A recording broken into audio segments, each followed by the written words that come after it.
Well, Michael, thank you very much for taking the time to come and talk to us. First of all, how did you find the Cambridge game and how good is it to be back in Fratton Park? It's great to be back in Fratton Park. It's great to be back in Portsmouth. And it's great to sit there and a win that is 3-1. So the last 20 minutes are more relaxing than it would have been if we hadn't gotten that third goal. So it was great. And the crowd was great. It was a Tuesday night in the rain, almost in the rain. Really exciting. You've had a look around the stadium. We obviously saw it during the game last night. What do you make of Fratton Park now the Milton End work is complete? No, I walked the whole stadium. It's never complete, but it's almost complete. It's great. It looks like a completely newly developed old stadium with great roots. The Milton End is fabulous. The self-standing in the stadium looks like it's really working. The elevator for the disabled is excellent, or for anybody who has a mobility problem that wants to go upstairs. Many more restrooms, both for men and women, more kiosks for getting instant beer, instant pie. The whole thing is just night and day from when we first came here. As well as the stadium, there's plenty of work being done at the training ground. For you, how important is it to invest in the facilities down there in order to create an elite environment for our players? It's important. It's important, one, to have the right facility, finally moving off those cabins that are about to fall apart. But also it's important for the players, the first team players, to have a real place. And I think it's important for anybody you're trying to recruit. It comes, we're really concentrating on these transfer windows. And when you bring a player in, whether it's a loan player or a player to permanently be with us, to see a decent training ground, nice facilities, nice gym, great medical, it's important. The men's team currently sit top of League One. You were in constant contact with John Messino and Rich Hughes during the January transfer window, and funds were made available for them to strengthen the squad. How important was it to give them those funds in order for them to strengthen the squad for the second half of the season? Well, honestly, it's not about the funds, and we're with them on Zoom calls and telephone calls often, but not daily. And the strategy of building for the future, as well as impressing the need to do well in the present.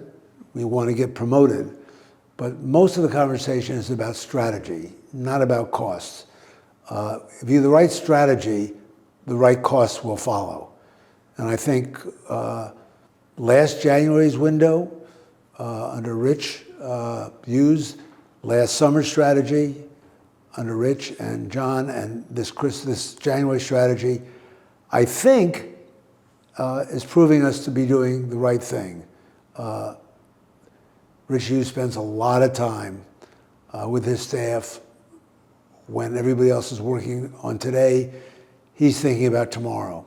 And I think today is paying off because of that intense look at what is available, what do we need for permanence, and what short-term loans would be effective without having a complete loaned squad. So yes, once we have a strategy, then the question is, does it fit into with our sustainability strategy? And the answer is yes. This particular window, we stretched a little to keep ourselves up there at the top of the league. And we'll see. We have 13 more games. Fingers crossed. What's it been like watching and following the men's games so far this season from afar? Well, every season is exciting. In LA, if we're in LA, it's 7 a.m. in the morning for 3 o'clock games. If we're in New York, it's at 10 o'clock. So it starts the weekend. We always are aiming to move up. We've been close.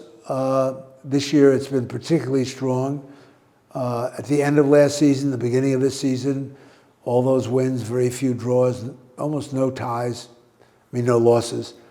You'd rather win than not. Pompey Women are also sitting at the top of their league. What do you make of the progress they've currently made under their new era? Well, we've just really been in control, so to speak, ownership and so forth with the women, I don't know, maybe a year. They're amazing. I mean, to be on the top of the league in both the men and the women, I don't know, the women have like 40 goals or something. They're unbelievable. We're going to see a women's game on Sunday. I saw one about 5 years ago. The whole women's football across the UK is different, is grown.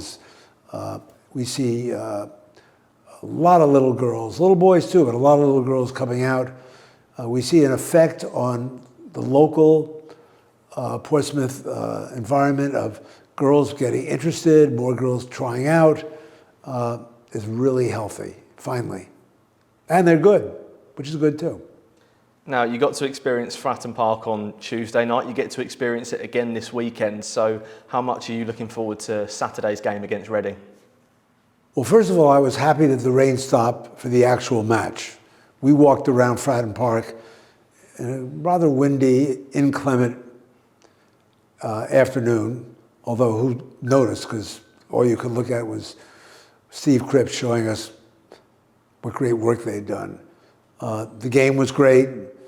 Having a goal just at the end of the first half was relieving, and then winning 3-1 was great. So we'll be back on Saturday. I'm here that we may have the most number of fans in Fratton Park since we were in the Premier League. I don't know if that's true. Somebody told me that. I think it was a cab driver, but I take it for full faith. So I look forward to that, and then I look forward to go to the women's game on Sunday. Brilliant. I just want to finish up on a question about the fans. You mentioned there Fratton Park has been selling out most weeks. Most of our away games have been selling out as well, including last Saturday where 1,800 Pompey fans made the 700-mile round trip to Carlisle. How great is it to see their support for John and his players? Well, we knew when we became involved with Pompey that the fans were fantastic. Historically, this is a city that is really in love with the football team way, way before I was here. It always helps to win, but our fans are pretty loyal, or very loyal, even when you're not winning. So when you're winning, of course, everybody is very happy. You're in an elevator, the people say very nice things. And when you lose, except on social media, everybody is very polite. So having both the men and the women at the top of the table, we should probably either pinch ourselves or write it on every wall or put it in every notebook, because how often does that happen? So I keep thinking about, I got to think about it. I got to keep thinking about they're both at the top, because that's rare, and we don't know what's going to happen, the next month or two, but it's looking pretty good. Well, Michael, thank you very much for your time, and we look forward to seeing you on Saturday. Anytime. You're welcome.